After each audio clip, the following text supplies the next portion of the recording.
découvert la voile grâce à mon père et à mon club et à mon entraîneur. En fait, j'ai gagné ma première compétition. J'aime gagner, j'aime bien le fait qu'il y ait beaucoup d'adversité, le fait que ce soit de la régate au contact. Voilà, chaque petit détail compte et j'essaye de me donner les moyens d'être le plus performant possible depuis.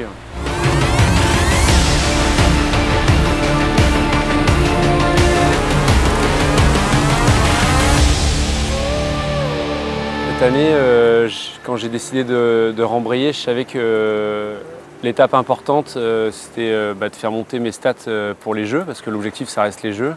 Et donc là, on met un plan de bataille avec mon nouvel entraîneur, Nicolas Lebert.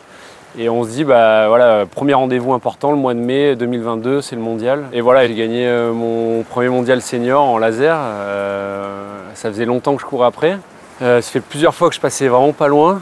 Et voilà, cette année, il était pour moi. Ouais, c'est grosse joie, ça se voit pas comme ça parce que j'aime pas mettre trop d'émotions. Mais ouais, c'était un moment un peu incroyable. Je suis champion du monde. J'ai le cœur qui est monté fort.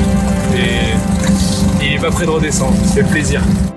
On arrive sur place, c'est un peu comme attendu, hein, il faisait chaud, il y avait du vent. Les concurrents étaient là, tout le monde était affûté. Et premièrement, je suis grosse désillusion parce que je fais 19 et je me dis, je passe l'arrivée en me disant, bon, si c'est ça que j'ai dans le ventre, je ne serai jamais champion du monde et puis je suis bien loin de l'objectif, on s'est peut-être trompé quoi. Et il y a eu un petit moment clé, le deuxième jour, le soir, je rentre avec 2 belles manches et là Nico il me dit, on ne sera pas champion du monde avec tes départs.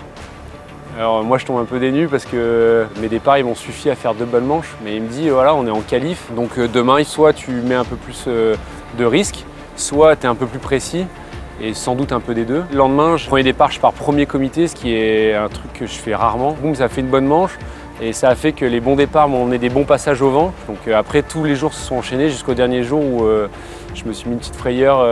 J'avais quand même pas mal d'avance, un beau petit matelas. Et à la première manche, je fais une BFD sur rappel général. Et on a réussi à rester mobilisé. Et cette dernière manche, je la fais comme une manche où je joue ma vie, quoi, hein, et je suis vraiment à l'attaque. J'ai pu savourer parce que mes adversaires directs étaient derrière moi. J'étais là où je devais être. Enfin, voilà, donc j'ai vraiment savouré toute la manche, quoi.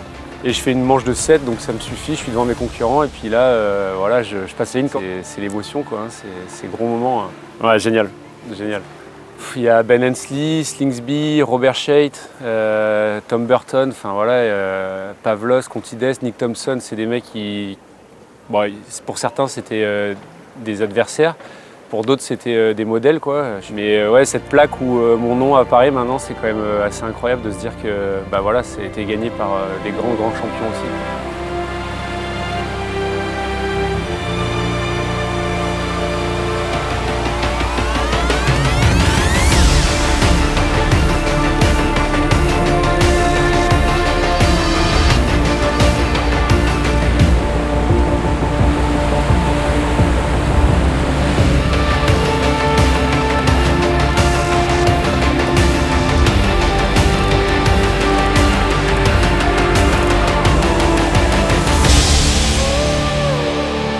Voilà, c'est un championnat du monde, on l'a gagné, maintenant l'objectif ça reste les Jeux. On essaie de tout remettre en place et, pour aller chercher les Jeux, quoi. Et puis avant ça, il y a même 2 autres mondiaux, donc pourquoi pas rentrer dans la légende.